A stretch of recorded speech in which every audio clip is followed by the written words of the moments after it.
जय श्री कुंज बिहारी की, जय श्री राधा प्यारी की। हरे कृष्णा कृष्णा कृष्णा हरे हरे, हरे रामा राम राम हरे हरे। भगवत रसिक चैनल में आप सभी का स्वागत है। हरि के प्यारे भक्तों, जैसा कि आप सबको पता है कि आज दशहरा है, इसलिए आज इस वीडियो में हम रावण के बारे में कुछ बातें जानेंगे और मरते समय रावण ने लक्ष्मण को जीवन के 3 सूत्र बताए थे, वो भी हम आज इस वीडियो में जानेंगे। मगर उससे पहले अगर आपने अभी तक इस चैनल को सब्सक्राइब नहीं किया है तो जल्दी से इस चैनल को सब्सक्राइब करें ताकि नई वीडियो अपलोड होते ही आपके पास उसकी नोटिफिकेशन आ जाए और आप सबसे पहले उस वीडियो को देख सको। तो चलिए जानते हैं जीवन के वो 3 सूत्र जो रावण ने श्री लक्ष्मण जी को बताए थे। नाभि में लगे श्री राम के तीर रावण को मृत्यु के द्वार तक धकेल चुके थे। युद्ध समाप्त हो चुका था। रावण किसी भी क्षण अंतिम श्वास लेकर जीवन से मुक्त होने वाला था, लेकिन श्री राम जानते थे कि रावण आज अकेले दम नहीं तोड़ेगा। उसके दम तोड़ते ही ज्ञान और पंडित का अनंत आकाश भी कांच की तरह चटक कर टूट जाएगा। कुछ है, कुछ अनमोल, कुछ अद्वितीय जो रावण के साथ ही चला जाएगा, उसके साथ ही समाप्त हो जाएगा। श्री राम के अनंत सद्गुणों में से एक सद्गुण ये भी था कि वो ज्ञान के प्रेमी और पुजारी थे। वो जानते थे कि ज्ञान से बहुमूल्य वस्तु इस सृष्टि में कोई बनी ही नहीं है। संसार में हर तरह का लोभ निंदनीय माना जाता है, लेकिन ज्ञान का लोभ वंदनीय माना जाता है। जो ज्ञान का लोभी है, जिसे ज्ञान का लालच है, वो मनुष्य होने के लिए महत्वपूर्ण की शर्त पूरी कर चुका है। आप इस समय जो मेरा वीडियो देख रहे हैं, आप भी ज्ञान के लोभी हैं। आपको भी वही लालच है जिसे श्री राम ने वंदनीय कहा है।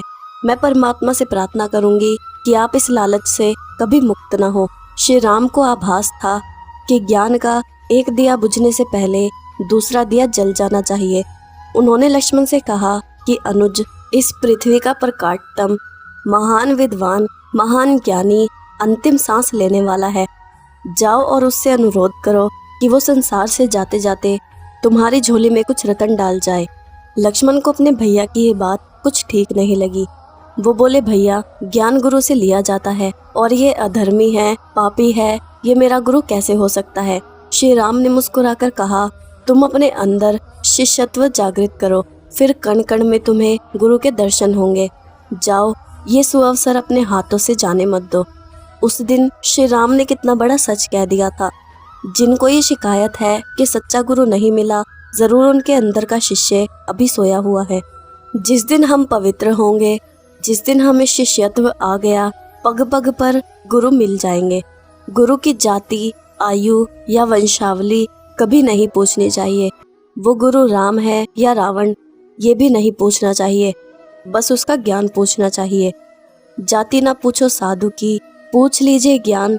मोल करो तलवार का, पड़ा रहने दो म्यान। भैया की आज्ञा ना मानने का तो प्रश्न ही नहीं था। लक्ष्मण रावण के पास गए और बोले, हे दशानन, मेरा निवेदन है कि आप जाते जाते मुझे सफल जीवन के कुछ सूत्र दे जाए।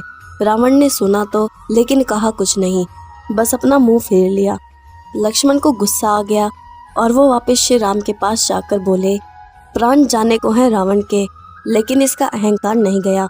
मुझे उत्तर देना तो दूर, इसने तो मुझसे मुंह फेर लिया। राम ने कहा, लक्ष्मण, जब तुमने रावण से ज्ञान प्रदान करने का निवेदन किया तो तुम खड़े कहाँ थे? लक्ष्मण ने कहा, रावण के सिर के पास, और मैं कहाँ खड़ा हो सकता हूँ। राम धीरे से मुस्कुराए और बोले, तो क्या तुम इतना भी नहीं समझ पाए कि तुमसे मुंह फिराना ही रावण का तुम्हें दिया हुआ पहला ज्ञान था? और वो ज्ञान ये है कि शिष्य का स्थान गुरु के चरणों में होता है, उसके सिर पर नहीं। जब तक तुम्हारा अहंकार नहीं चला जाता, शिष्य बनने की योग्यता तुम्हारे अंदर प्रवेश नहीं कर सकती। इसके बाद लक्ष्मण वापस रावण के पास गए और उनके पैरों के पास खड़े हुए, और सृष्टि के उस महान पंडित ने लक्ष्मण को सफल जीवन के कुछ सूत्र बताए। ये सूत्र क्यों महत्वपूर्ण हैं? क्योंकि ये उस व्यक्ति के मुख से निकले हैं जिसने जीवन में अपने पुरुषार्थ से सब कुछ पा लिया था और फिर अपने अहंकार से सब कुछ खो दिया। यात्रा देखिए, कहाँ वो निर्धन, असहाय विश्वकर्मा का पुत्र रावण, जो कुबेर की लंका में अपनी छोटी बहन शूर्पणखा के लिए लाई रोटी के 2 टुकड़े लाते हुए लात मार कर निकाल दिया गया था, और कहा कि प्रतापी वो शूरवीर रावण ने उसी लंका पर अधिपत्य स्थापित किया और लंकापति कहलाया। और फिर उसी सोने की लंका को अपनी आंखों के सामने अपने ही अहंकार की मार में धू धू करके स्वाहा होते हुए देखा। अब बंधुओं को राम के वाणों से भस्म होते देखा और अपने पुत्रों को अकाल मृत्यु से मरते हुए देखा। शून्य से संपूर्ण और संपूर्ण से शून्य की ये जो यात्रा रावण ने तय की, उसका अनुभव किसी और को तो छोड़िए, स्वयं श्री राम को भी नहीं हो पाया। और इसलिए श्री राम चाहते थे कि रावण को इस अद्वितीय यात्रा का जो निचोड़ है, जो अमृत है, वो उसके साथ समाप्त ना होने पाए। आने वाली पीढ़ियों के लिए, मेरे और आपके लिए ये रह जाना बहुत ज़रूरी है। ये श्री राम की प्रेरणा ही है कि आज मैं सफल जीवन की ओर वो 3 सूत्र आपके साथ बांट रही हूँ, जो पहले लक्ष्मण ने और फिर आने वाले युगों ने रावण से सीखे हैं। पहला सूत्र है, शुभ काम को मत टालो। रावण ने कहा, हे लक्ष्मण, मन का स्वभाव ही सत्कर्मों को स्थगित करते रहना और दुष्कर्मों की ओर आकर्षित हो जाना। सत्कर्म क्या है? कोई काम जो कल्याण, कृपा और करुणा की भावना से किया जाए। और दुष्कर्म क्या है? जिसमें इन तीनों का अभाव हो। रावण बोला, कई बार मुझे ये विचार आया कि मैं श्री राम के चरण पकड़ लूं, सीता को सम्मान सहित वापस लौटा दूं, लेकिन मेरा मन, वही मन जो सत्कर्मों को टालता रहता है, आज नहीं कल कर देंगे, कल नहीं फिर कभी कर लेंगे, उसने मेरे जीवन में पश्चाताप का वो पल, प्रायश्चित का वो पल कभी आने ही नहीं दिया। महारानी मंदोदरी ने भी समझाया था मुझे, कहा था कि श्री राम से उनकी श्री को छीनने का अपराध मत करो। मैंने नहीं सुना। विभीषण ने भी मेरे चरण पकड़कर याचना की थी कि अपनी महत्वाकांक्षा के कारण लंका का दहन मत करो। मैंने उसकी भी नहीं सुनी, और सुनी तो किसकी? शूर्पणखा की, जिसने मुझे अनुचित प्रतिशोध के लिए उकसाया और देवी सीता को लंका की पटरानी बनाने का प्रलोभन मेरे मन के अंदर तक उतार दिया। मन सदैव प्रलोभन की ओर भागता है, और मेरे जैसा शास्त्र का विद्वान भी मन का ये षड्यंत्र समझ नहीं पाया। मेरे सामने शुभ और सत्कर्म का विकल्प सदैव उपस्थित था, किंतु मेरा मन उसे अनदेखा करता रहा, टालता रहा और दुष्कर्मों की ओर खींचता रहा। अगर मैंने अपनी आत्मा में उठने वाला सत्कर्म का पहला संगीत सुन लिया होता, तो मरघट का ये साय साय करता हुआ सन्नाटा मुझे सुनने की नौबत नहीं आती। जब भी कुछ शुभ करने का विचार आपके मन में आए, तो उसे कभी मत टालना। उसी क्षण विचार को कार्य में बदल देना चाहिए, वरना मन अपनी चाल चल देता है, अपना खेल खेल जाता है, और सत्कर्म की, शुभ की वो विद्युत रेखा जो आत्मा ने गोंदी थी, वो विलुप्त हो जाएगी, और तुम अच्छा करने का अवसर सदा सदा के लिए खो दोगे। कल करे सो आज कर, आज करे सो अब, पल में पड़ले हो जाएगी, बहुरी करेगा कब। रावण का दिया दूसरा सूत्र, किसी को कमजोर मत समझो। रावण ने कहा कि मैं हमेशा यही कहता रहता कि कौन राम? वही वनवासी जो जंगल जंगल मारा मारा फिरता है, वही अयोध्या का राजकुमार जिसके पास न घर है और ना ही घाट, ना हाथी, ना घोड़े, ना राजपाट, वही तुच्छ मनुष्य, वो दशानन का सामना करेगा। दशानन जो इंद्र का सिंहासन जीत चुका है, जिसने नवग्रहों को बंदी बना के अपने महल के पिछवाड़े नतमस्तक की मुद्रा में खड़ा कर दिया है, ऐसे महासुर से वो साधारण मानव टकराएगा? ये असंभव है। लेकिन हुआ क्या? असंभव संभव हो गया। वो साधारण मानव आज विजय तिलक लगाकर सूर्य को अर्घ दे रहा है, और इस महासुर का सूर्य अस्त हो रहा है, क्योंकि मैंने शत्रु को कमजोर समझने की भूल कर दी। और ये भूल मैंने कोई पहली बार नहीं की। इसकी आधारशिला तो उसी दिन रख दी गई थी जब मैंने जगत पिता से अमृतत्व का वरदान मांगा था। अपने शब्द आज भी याद है मुझे। वरदान दीजिए जगत पिता कि मेरी मृत्यु ना किसी देवता के हाथ से हो, ना किसी असुर के, ना मुझे कोई पशु मार सके, ना पक्षी, ना देव, ना यक्ष, ना गंधर्व।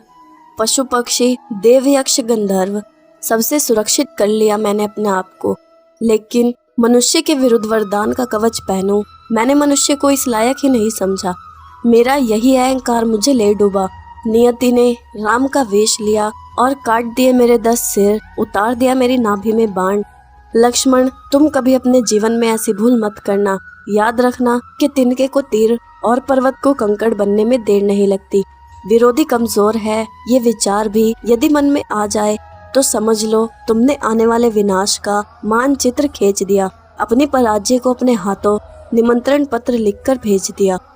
रावण का बताया तीसरा सूत्र, अपने मन की बात अपने मन में ही रखो। रावण ने कहा, मैं तुमसे अपने मन का एक गहरा भेद बांट रहा हूँ, लेकिन तुम ये भेद किसी और से मत कहना। इससे अधिक हास्यप्रद बात कोई और क्या होगी। अगर तुम खुद अपना राज नहीं रख सकते तो कोई और क्या रखेगा। यही तो भूल हुई मुझसे। मैं अजय था, दुर्जय था, अपराज्य था, लेकिन ये भेद कि मेरी नाभि में अमृत है मैं छुपा नहीं पाया। और इसी बात के भेद पर मेरे ही भाई ने मेरे ही सर्वनाश का शंखनाद कर दिया। राम सर्वशक्तिमान सही, श्री हरिनारायण का अवतार सही, सृष्टि के महानतम धनुर्धर सही, ब्रह्मांड के सर्वोच्च योद्धा सही, लेकिन किसी तुणीर में वो बाण नहीं था जो मेरी नाभि को भेद सके। यदि मेरे ही भाई ने मेरा भेद ना खोला होता तो मैं लंकेश्वर अपनी लंका में यूं लहूलुहान ना पड़ा होता। लक्ष्मण, ये मेरा अंतिम सूत्र है, इसे कभी मत भूलना। तुम्हारा वो भेद जिस पर तुम्हारी प्रतिष्ठा टिकी हो, तुम्हारी मर्यादा और तुम्हारा जीवन मरण टिका हो, वो किसी और से तो दूर, स्वयं अपने आप से भी मत दोहराना।